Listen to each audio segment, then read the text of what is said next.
গণভবন হতে যাচ্ছে জুলাইয়ের স্মৃতি জাদুঘর, উপদেষ্টা পরিষদের সবাই সিদ্ধান্ত।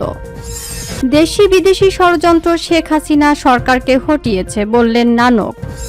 দুদকের নজরে এবার ৩ শতাধিক প্রভাবশালী। আসসালামু আলাইকুম দর্শক, আমাদের হাতে থাকা সর্বশেষ সংবাদে আপনাদের স্বাগত। এতক্ষণ শুনছিলেন সংবাদ শিরোনাম, এবারে থাকছে বিস্তারিত। গণভবন হতে যাচ্ছে জুলাইয়ের স্মৃতি জাদুঘর, উপদেষ্টা পরিষদের সবাই সিদ্ধান্ত।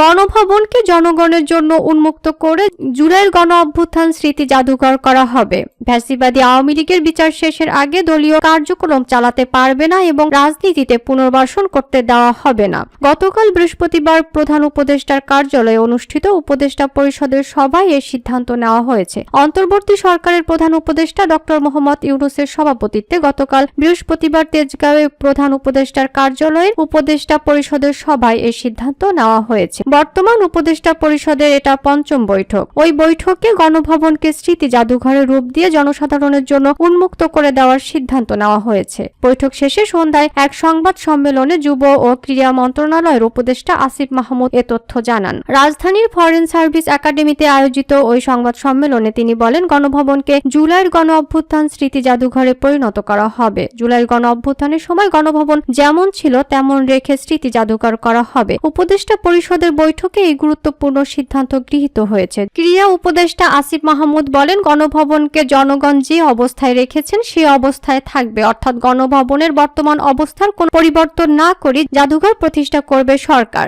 দক্ষিণ কোরিয়ায় এমন স্মৃতি মেমোরিয়াল করা হয়েছিল, আরো অন্য দেশেও হয়েছে। তাদের থেকে জেনে গণভবনকে স্মৃতি জাদুঘর করা হবে। সেখানে ফ্যাসিবাদী সরকারের কর্মকাণ্ড প্রদর্শিত হবে। বাংলাদেশের একমাত্র প্রধানমন্ত্রী শেখ হাসিনা সরকারি বাসভবন ছিল গণভবন। এর আগে কোনো প্রধানমন্ত্রী শেরেবাংলা নগরের এই বাসভবনে থাকেননি। শেখ মুজিবুর রহমান 1974 সালে শেরেবাংলা নগরে বর্তমান গণভবনের নির্মাণ কাজ শেষ হলে তিনি সেখানে অফিস শুরু করেন। তবে তিনি বাস করতেন ধানমন্ডির 32 নম্বরের বাসভবনে। এর আগে ছাত্র জনতার গণ অভ্যুত্থানের মাসপূর্তি উপলক্ষে শহীদি মার্চ প্রসঙ্গে রোববার এক ফেসবুক লাইভে গণভবনকে বৈষম্য বিরোধী ছাত্র আন্দোলনের পক্ষে জাদুঘর করার প্রস্তাব দেওয়ার কথা জানিয়েছিলেন ছাত্র আন্দোলনের অন্যতম সমন্বয়ক হাসানাত আব্দুল্লাহ। ছাত্র জনতার গণ অভ্যুত্থানের মুখে গত 5 আগস্ট পদত্যাগ করে ভারতে পালিয়ে যান সাবেক প্রধানমন্ত্রী শেখ হাসিনা। এই খবর ছড়িয়ে পড়ার পর সেদিন গণভবনে ঢুকে উল্লাস করেন হাজার হাজার জনতা। সেই সঙ্গে তাদের গণভবন থেকে বিভিন্ন আসবাবপত্র নিয়ে যেতে দেখা যায়। অবশ্য পরবর্তীতে লুটে নেওয়া অনেক আসবাবপত্র সংশ্লিষ্টদের কাছে ফেরত দিয়েছেন অনেকেই।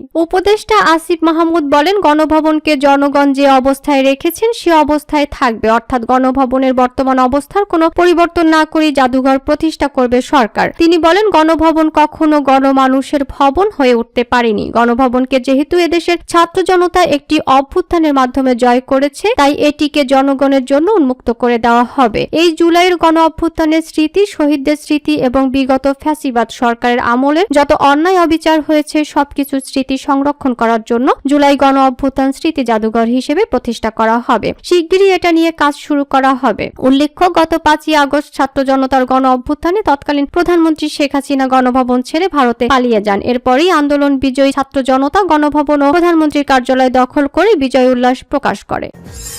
দেশি বিদেশি ষড়যন্ত্র শেখ হাসিনা সরকারকে হটিয়েছে বললেন নানক। দেশি বিদেশি সুগভীর চক্রান্ত ও ষড়যন্ত্রের মাধ্যমে অবৈধ পন্থায় সাবেক প্রধানমন্ত্রী শেখ হাসিনা সরকারকে হটানো হয়েছে বলে দাবি করেছেন আওয়ামী লীগের সভাপতি মণ্ডলীর সদস্য জাহাঙ্গীর কবির নানক। বুধবার 4 সেপ্টেম্বর গণমাধ্যমে পাঠানো এক বিবৃতিতে জাহাঙ্গীর কবির নানক এসব কথা বলেন। এই বিবৃতিতে তিনি সারা দেশে চলমান রাজনৈতিক অস্থিতিশীলতা ও নৈরাজ্যকর পরিস্থিতি নিয়ে উদ্বেগ প্রকাশ করেছেন। নানক বলেন, গত 5 আগস্ট দেশি বিদেশি সুগভীর চক্রান্ত ও ষড়যন্ত্রের মাধ্যমে অবৈধ পন্থায় বঙ্গবন্ধু কন্যা শেখ হাসিনার নেতৃত্বে পরিচালিত সরকারকে হটানো হয়েছে। এরপর সমগ্র বাংলাদেশে নির্বিচারে হামলা, ভাঙচুর, লুটপাট, অগ্নিসংযোগ ও নারকীয় হত্যাযজ্ঞের মাধ্যমে ভয় ও ত্রাসের রাজত্ব সৃষ্টি করা হয়। স্থিতিশীল ও গণতান্ত্রিক রাষ্ট্র ব্যবস্থাকে কুক্ষিগত করে নৈরাজ্যবাদীরা সারা দেশে পুলিশের থানাগুলোতে হামলা, ভাঙচুর, অগ্নিসংযোগ ও পুলিশ বাহিনীর সদস্যদের হত্যার মাধ্যমে আইন শৃঙ্খলা পরিস্থিতি বিনষ্ট করে এক অরাজক পরিস্থিতি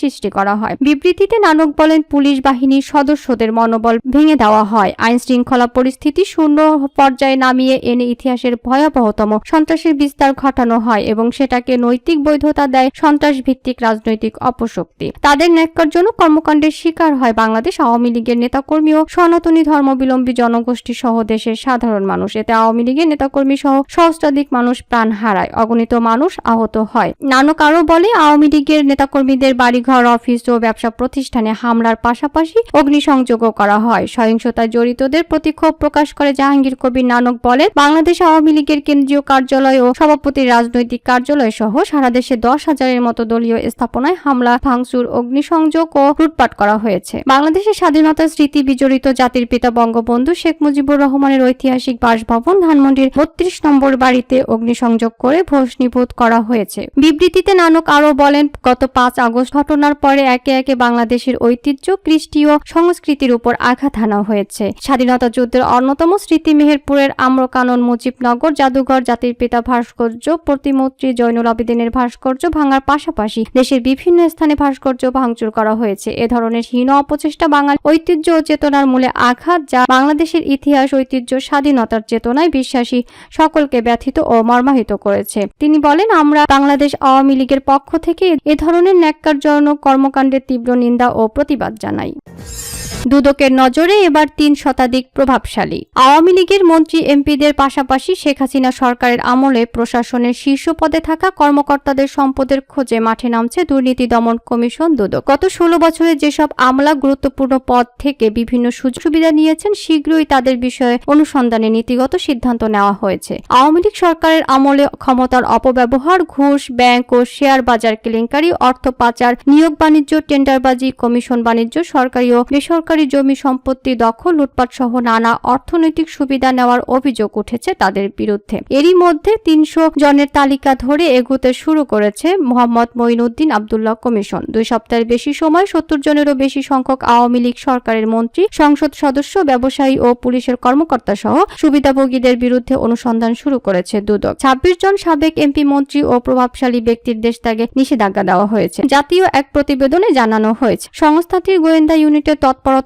বাড়ানোর পাশাপাশি ব্যক্তি পর্যায় থেকে অভিযোগ গ্রহণ করেও গণমাধ্যম প্রকাশিত দুর্নীতি সংক্রান্ত প্রতিবেদনগুলো যাচাই বাছাই করে তাৎক্ষণিকভাবে কমিশন থেকে অনুসন্ধানের অনুমোদন দেওয়া হচ্ছে। প্রতিবেদনে আরো বলা হয়, বিগত 16 বছর আওয়ামী লীগ সরকার ক্ষমতায় থাকা অবস্থায় ব্যাংক, বিমা, শেয়ার বাজার, অন্যান্য আর্থিক প্রতিষ্ঠান ও বিভিন্ন সরকারি প্রতিষ্ঠান তৎকালীন সরকারের মেগা প্রকল্প সহ অন্যান্য প্রকল্পে হাজার হাজার কোটি টাকা লুটপাট, দুর্নীতি ও পাচারের ঘটনার অভিযোগ বিভিন্ন সময় দুদকের কাছে এলেও সংস্থাটির চেয়ারম্যান বা কমিশনাররা তাদের ব্যাপারে আইনি পদক্ষেপ না নিলেও এবার সংস্থাটির পক্ষ থেকে 12টির বেশি অনুসন্ধান টিম গঠন করা হয়েছে। সংস্থাটির গোয়েন্দা ইউনিটের তৎপরতা বাড়ানোর পাশাপাশি ব্যক্তি পর্যায়ে থেকে অভিযোগ গ্রহণ করে ও গণমাধ্যমে প্রকাশিত দুর্নীতি সংক্রান্ত প্রতিবেদনগুলো যাচাই বাছাই করে তাৎক্ষণিকভাবে কমিশন থেকে অনুসন্ধানের অনুমোদন দেওয়া হচ্ছে। এদিকে দুদকের ঊর্ধ্বতন এক কর্মকর্তা ভাষ্যমতে, সরকারি দল ক্ষমতায় থাকার কারণে নানা সময় দুদকে অভিযোগ আসলো তা আমলে নিয়ে কাজ করতে পারেননি দুদক। তবে এখন অন্তর্বর্তীকালীন সরকার থাকায় কোনো চাপ নেই, যে কোনো দুর্নীতিবাজ ব্যক্তির বিরুদ্ধে অ্যাকশনে যেতে পারছে দুদক। দুদকের একজন উপপরিচালক আরেকটি জাতীয় গণমাধ্যমকে বলেন, অনুসন্ধান তালিকায় প্রথম দিকে রয়েছেন বিগত সরকারের আমলে মন্ত্রিপরিষদ, সচিব ও প্রধানমন্ত্রীর মুখ্য সচিবরা। এসব শীর্ষ আমলা বিগত সরকারের আমলে অনেক প্রভাবশালী ছিল। তারা তাদের প্রভাব ও প্রতিপত্তি খাটিয়ে বিভিন্ন অনিয়মে জড়িয়ে অবৈধ সম্পদের পাহাড় গড়েছেন। বিষয়টি নিয়ে অভ্যন্তরীণ আলোচনা হয়েছে। খুব শীঘ্রই সাবেক এই আমলাদের বিরুদ্ধে অনুসন্ধান শুরু করা হবে। সার্বিক বিষয় জানতে চাইলে দুর্নীতি দমন কমিশনের দুদক সচিব খোরশেদা ইয়াসমিন বলেন, দুর্নীতিবাজ যেই হোক না কেন, যাদের বিরুদ্ধে দুর্নীতি দমন আইনের তফসিলভুক্ত অপরাধের অভিযোগ রয়েছে তাদের সবার বিরুদ্ধে যথাযথ ব্যবস্থা নেওয়া হচ্ছে। অনুসন্ধানে অভিযোগ প্রমাণিত হলে চার্জশিট দেওয়া হচ্ছে, কোর্টে মামলা দাখিল করা হচ্ছে। দুর্নীতিবাজ যেই হোক, কাউকে ছাড় দেওয়ার সুযোগ নেই।